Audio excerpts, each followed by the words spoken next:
एक रिपोर्ट के मुताबिक पता चला है कि इंडियंस ने मुख्तलिफ ममालिक में काम करके पिछले साल यानी कि 2023 में 120 मिलियन डॉलर के रेमिडेंस इंडिया में भिजवाए हैं, जो कि एक बहुत बड़ी अमाउंट है। जैसा कि आप सब जानते हैं कि इंडिया आहिस्ता आहिस्ता खलीजी ममालिक में सियासी, मुआशी और इक़्तिसादी जगह बना रहा है। यूएई की बात करें, सऊदी अरेबिया की बात करें तो उन्होंने इंडियंस के लिए वीज़ा फ्री एंट्री कर दी है। यहाँ तक कि पिछले महीने जर्मनी ने इंडियंस के लिए 90,000 वीज़ाज अनाउंस किए हैं। इसी तरह अगर दुनिया इंडियंस को हाथों हाथ लेती रही तो वो वक्त दूर नहीं है कि इंडियन रेमिडेंस पाकिस्तान की जीडीपी को टेक ओवर कर लेंगे। ये बड़ी अच्छी बात कही आप।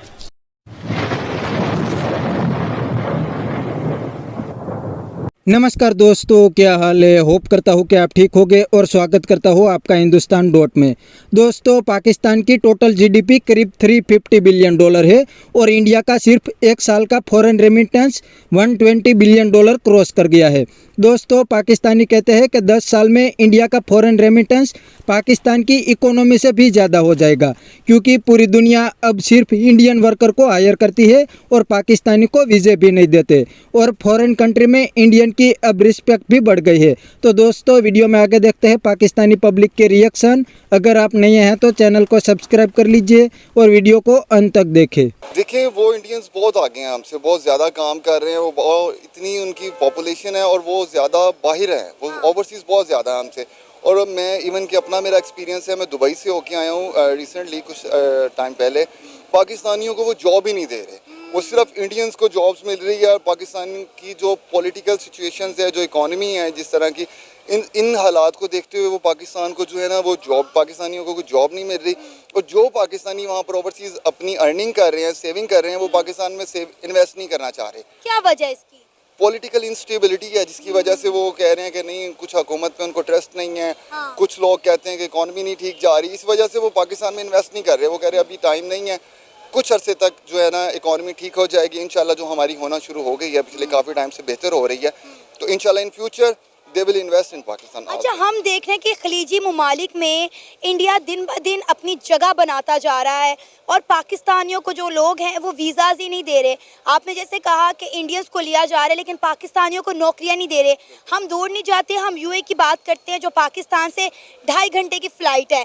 वहाँ पे आप देखें पाकिस्तानियों को वीज़ा नहीं मिल रहा। यूएई कह रहे हैं कि ना हमें पाकिस्तानी चाहिए, ना हमें अफ़गानी चाहिए, हमें सिर्फ इंडियन चाहिए। हम जर्मनी की बात करें, जो जर्मनी ने पिछले दिनों जो है वो मेरा ख्याल है 90,000 के करीब वीज़ाज जो है वो अनाउंस किए हैं इंडियन स्किलफुल वर्कर्स के लिए कि भाई आप आएँ और आके हमारे मुल्क में काम करें। आप देखें कि क्या वैल्यूज़ है इंडियंस की ऑल ओवर द वर्ल्ड और पाकिस्तानियों की क्या वैल्यूज़ है। बिल्कुल ऐसे ही है। इसमें कुछ हमारी अपनी भी वो है, खामियां हैं, जिसकी वजह से जो है ना हमें वीज़ास नहीं मिलते हैं। हमारे काम ऐसे हैं, हम वहाँ पर जाके कुछ 2 नंबर, हम जुगाड़ी हैं। 2 नंबर काम, वो मेहनती लोग हैं, वो ज़्यादा चाहते हैं कि वो जो उनको ड्यूटी मिलती है वो पूरी करते हैं, वो कोई 2 नंबरी नहीं करते। पाकिस्तानी जो होता है वो हमेशा कोई ना कोई जुगाड़ में ही रहता है कि वो कहते हैं हम कोई 2 नंबर रास्ता निकालें, हम जल्दी कुछ पैसा बना लें। यही तो वजह है ना कि आज पाकिस्तानियों को वीज़ा नहीं मिल रहा और इंडियंस को धड़ाधड़ जो है दुनिया हाथों हाथ ले रही है। और हमारे जो पढ़ा लिखा तबका है वो भी बेचारा इन चंद गंदी मछलियों की वजह से पिस के रह गया है। उन्हें भी जो है वीज़ा नहीं मिल रहे। मेरी अपनी बहन ने, मेरे अपने भाई ने 2 दफ़ा यूएई के लिए अप्लाई किया, उनके 2 से 3 दफ़ा वीज़ा रिजेक्ट हो गए हैं, जबकि वो जॉब ही दुबई में करते हैं। बिल्कुल ऐसे ही है। स्किलफुल वर्कर्स के लिए भी बड़ी प्रॉब्लम हो गई है। जो 2 नंबर लोग गए हैं, जो सिर्फ ये किस्म के ऐसे विजिट वीज़ा पे जाते हैं, वहाँ जाके इलीगल हो जाते हैं, गायब हो जाते हैं, वापस नहीं आते। उनकी वजह से जो बेचारे वर्कर्स हैं, जो स्किलफुल वर्कर्स हैं, जो वहाँ पर जॉब्स भी कर रहे थे, उनके वीज़ास भी नहीं मिल रहे, उनको कोई एमरेट आईडीज़ वगैरह नहीं मिलती। तो ये बहुत मुश्किल हो रही है।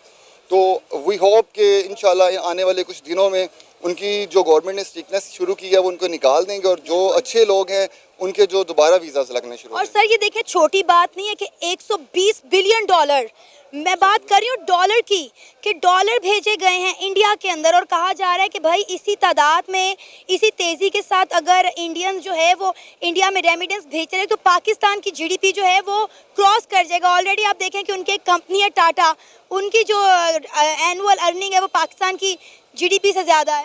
बिल्कुल ऐसे ही है। वही ना, वहाँ के यहाँ के भी बहुत सारी चीज़ें हैं लेकिन हम उसको हाईलाइट नहीं कर पाते। उसकी वजह ये है कि हमारी कुछ कुताहियाँ खुद की हैं, जिसकी वजह से वो चीज़ें इतनी ज़्यादा हाईलाइट नहीं हो। लेकिन हम जिन चीज़ में अच्छे हैं, फाइबर्स में हम नंबर 1 रहे हैं पाकिस्तान में। हमने फ्रीलांसिंग में इतना काम किया, अब वो फ्रीलांसर रो रहा है। नेट के हालात आपने देखे हैं फायर वॉल लगा दी गई है पाकिस्तान में भाई, हर चीज़ को कंट्रोल कर लिया गया। पाकिस्तान की जो डिजिटल इकोनॉमी थी वो हमने अपने हाथों से बेड़ा गर्क कर दी है। बिल्कुल बिल्कुल है ही नहीं। अब क्रिप्टो इधर अलाउ नहीं है, इलीगल है। पूरी दुनिया क्रिप्टो से कमा रही है, वो पाकिस्तान में इलीगल है। उसके बाद फ्रीलांसर जो हैं उन बेचारों को वो रेमिडेंस आ ही नहीं सकता। वो इतने टैक्स लगा दिए FBR ने, उनको फ्रीलांसर्स बेचारे पे टैक्स है। जो अपनी स्किल अब्रॉड भेज रहा है, डॉलर ला के दे रहा है, पाकिस्तान में वाइट मनी आ रही है, लेकिन ये उनके ऊपर भी पाबंदियां लगा रहे हैं। तो ये चीज़ें जो है ना बड़ी मैटर करती हैं। इस वजह से तो हम पीछे रह रहे हैं। जो हमारे पाकिस्तान की अपनी जो गलतियां हैं, पहले उनको गवर्नमेंट के तौर पे सारे पार्टीज़ को एक साथ होकर ना वो सॉल्व करनी चाहिए।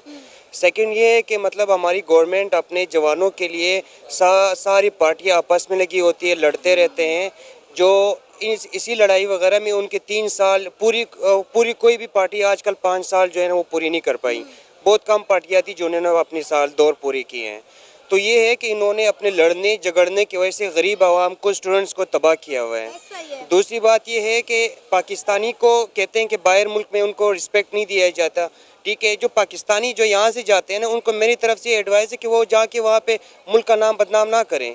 यहाँ से वो ग्रीन कार्ड लेके, पाकिस्तान कार्ड लेके वहाँ पे भीख मांगते हैं, गलत पैसे चोरी करते हैं, वहाँ से वापस आ जाते हैं। फिर वो उनको वहाँ पे जो है ना उनके वीज़े पे रेड स्टैम्प लग जाता है कि वो वहाँ पे दोबारा ना जाएँ।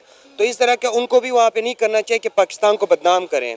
और गवर्नमेंट को ये होना चाहिए कि वो यहाँ पे पाकिस्तान के अंदर इस तरह की सहूलियत फैसिलिटीज़ दे, स्टूडेंट को जॉब्स प्रोवाइड करें, कोई सेक्टर वगैरह बनाए, एजुकेशन सेक्टर बनाए, हेल्थ सेक्टर बनाए, जिसमें स्टूडेंट जो है ना अपने फ्यूचर देख सके, उसको बाहर मुल्क जाना नहीं ना पड़े। सर अब ये देखें कि हर दूसरा पाकिस्तानी, हर दूसरा नौजवान पाकिस्तान छोड़ के हर दूसरे मुल्क में जाना चाह रहा है।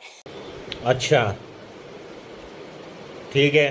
तो दोस्तों ये थे पाकिस्तानी पब्लिक के रिएक्शन। पाकिस्तानी कहते हैं कि इंडियन पाकिस्तानी से बहुत आगे है, पूरी दुनिया में इंडियन को वेलकम किया जाता है क्योंकि दूसरी कंट्री में इंडियन अच्छे से काम करते हैं। और दूसरी साइड पाकिस्तानी को कोई वीज़े भी नहीं देते क्योंकि पाकिस्तानी फॉरेन कंट्री में काम करने के बहाने जाते हैं और वहाँ जाके 2 नंबरी का काम करते हैं या तो भीख मांगते हैं। और दूसरी बात पाकिस्तानी ने बताई कि इंडियन फॉरेन कंट्री में काम करके पैसे अपनी कंट्री में भेजते हैं, लेकिन पाकिस्तानी पैसे को पाकिस्तान में नहीं भेजते क्योंकि पाकिस्तान पे उनको कोई गारंटी नहीं है।